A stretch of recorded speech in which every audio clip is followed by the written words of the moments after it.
So you're her best friend. You're the one she calls when she needs advice about the guys she's dating.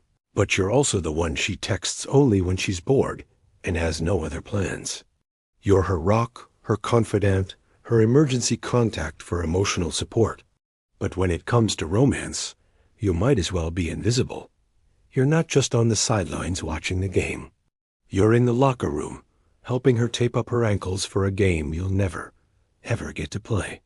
The emotional exhaustion of being so close, yet so far, is brutal.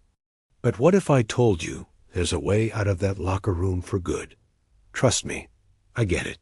I've seen this exact story play out more times than I can count. I've watched so many great guys get stuck in this platonic prison, feeling completely powerless. But the ones who escape don't do it by accident or sheer luck. Here's the simple truth. The guys who successfully go from friend to boyfriend don't rely on fate or hope should just magically wake up one day and see them differently. So what do they rely on?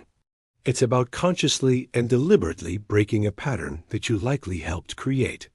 In this video, I'm going to walk you through a step-by-step game plan to shift from just a friend to the one she sees in a completely new romantic light. This isn't about manipulation or playing mind games. Let's be clear on that. But it is about understanding the core principles of attraction, building genuine, unshakable confidence, and changing how she perceives you by first fundamentally changing how you see and value yourself. So, what exactly is the friend zone? At its core, it's a painful mismatch in romantic feelings. You're hoping for a romance, but she sees you strictly and comfortably as a friend. Relationship experts say this happens for a few key reasons, but the biggest one often comes down to a complete lack of romantic clarity from the start. You slid into the friendship, hoping it would magically blossom into something more, but you never actually made a move, created any romantic tension, or steered the ship in that direction. You played it safe, and in doing so, you guided yourself directly into the platonic category. Another huge reason is you've become too predictable and too available. You're always there, always agreeable, and always ready to drop everything for her. But that constant availability, while seeming like a nice thing to do, can accidentally kill the mystery and tension that sparks romantic attraction. You've become her emotional support system, a valuable role for sure, but one that solidifies you as a safe, non-threatening, platonic figure. And let's be real, it feels awful. But what's the real cost? It's not just disappointment.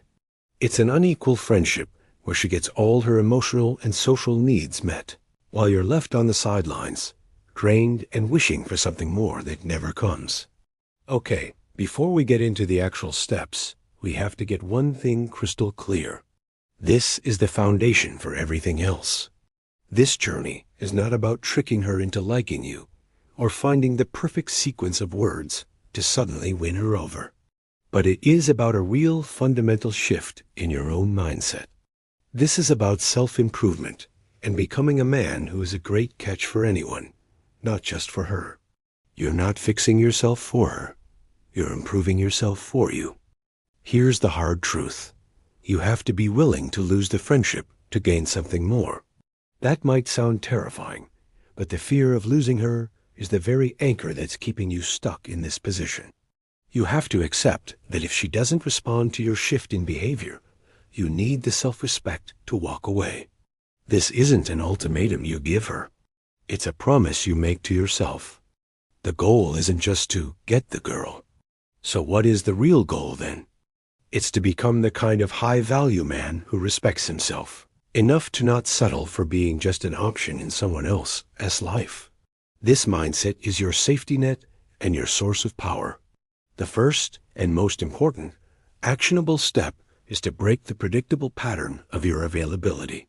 Right now, you are too available to her, and that needs to change immediately. It's a funny thing about human nature, but we tend to value things that are less available to us. It's the principle of scarcity. When your time and attention are no longer a guaranteed, on-demand resource, their perceived value goes up significantly. So how do you do this authentically? Start saying no sometimes. But how do you do it without being a jerk or making it obvious? If she texts you for a last-minute hangout, be genuinely busy. A simple, that sounds fun, but I've already got something on tonight. Maybe another time? Is perfect. Don't feel the need to over-explain or justify your reasons. A little mystery is a good thing, but the absolute key is what you do at that time. This isn't about sitting at home, pretending to be busy while staring at your phone. It's about being hard to get because you are actively building a life that doesn't revolve around her. Fill your time with things that genuinely excite you. Join that kickball league. Take a class on coding or cooking. Hit the gym with a real program. Plan a weekend trip with your buddies. You're filling your time with your hobbies, your career, and other friends. But most importantly, you're doing it for your own growth and fulfillment. This step is a total game changer, but it absolutely has to come from a genuine place. You need to show, not just tell, that you're a desirable guy with options. The most honest and effective way to do this is to actually date other women. But what if you're not trying to be a player? That's not the point at all. The goal is to gain experience and perspective. When you date other people, a few powerful things happen. First, you gain real-world confidence in your conversational and flirting skills. Second, you stop putting her on an untouchable pedestal because you realize there are many amazing women out there. But the most powerful effect is something psychologists call social proof. People are often more attracted to those who are desired by others.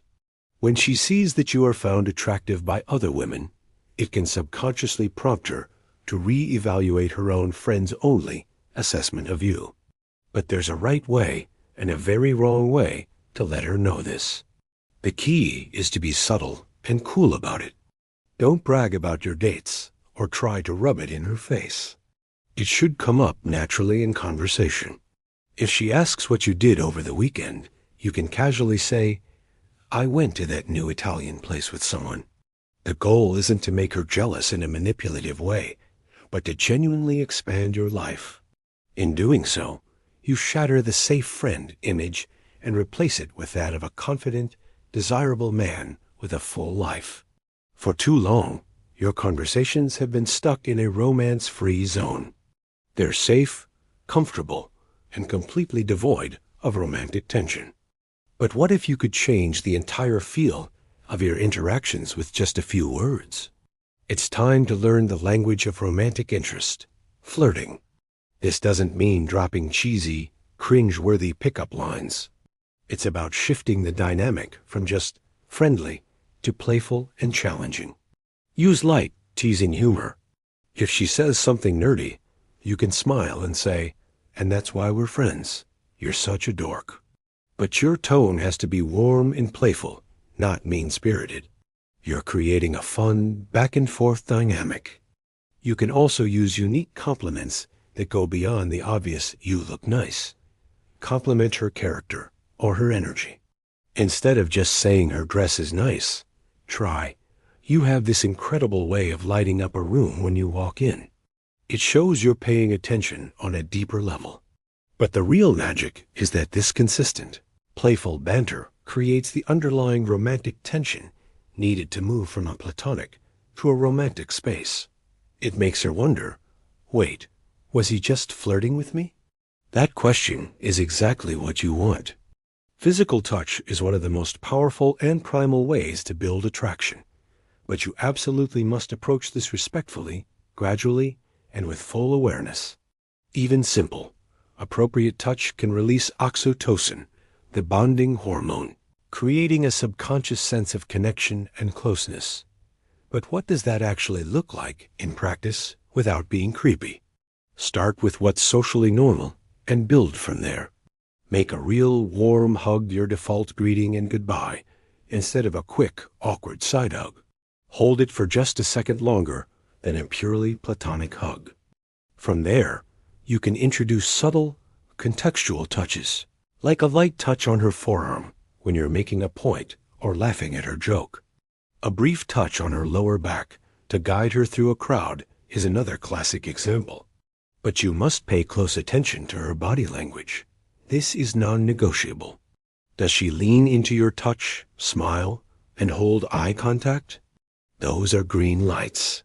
Or does she tense up, pull away, or seem uncomfortable? If she shows any sign of discomfort, you must respect that signal immediately and back off. Unwanted touch is a major boundary violation. But when it's welcome, it's a powerful tool that helps her brain recategorize you from safe friend to potential romantic partner. After you've spent time on the previous steps, reducing your availability, expanding your life, flirting, and introducing touch, the entire dynamic between you should feel different. The tension should be palpable. But how do you make the final move? Eventually, hints and subtleties aren't enough. You have to be willing to clearly and confidently state what you want. But this isn't a weak, needy confession of undying love. It's a strong, calm, and direct statement of intent. Wait for a moment when you're alone and the vibe feels right. But don't wait forever for the mythical perfect moment, because it will never come. Look her in the eyes and be honest. You could say, "Hey, I have to be honest with you. I've really loved spending time together lately, and I've started to see you as more than just a friend. I'm interested in seeing if there could be something more between us." Keep it clear, simple, and low pressure. Then be silent and let her respond. Be prepared for any outcome. If she feels the same, amazing. Your next line should be, "Great, I'd love to take you on a proper date this Saturday night."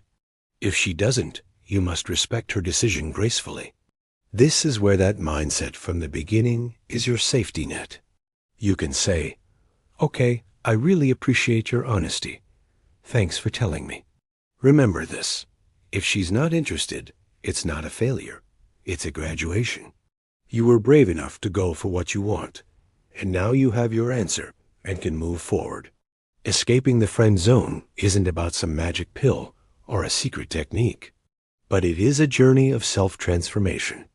It's about consciously changing your own behavior to change her perception of you. You break out of old, comfortable patterns. You build an exciting and fulfilling life for yourself. But most importantly, you become brave enough to go after what you truly want with confidence.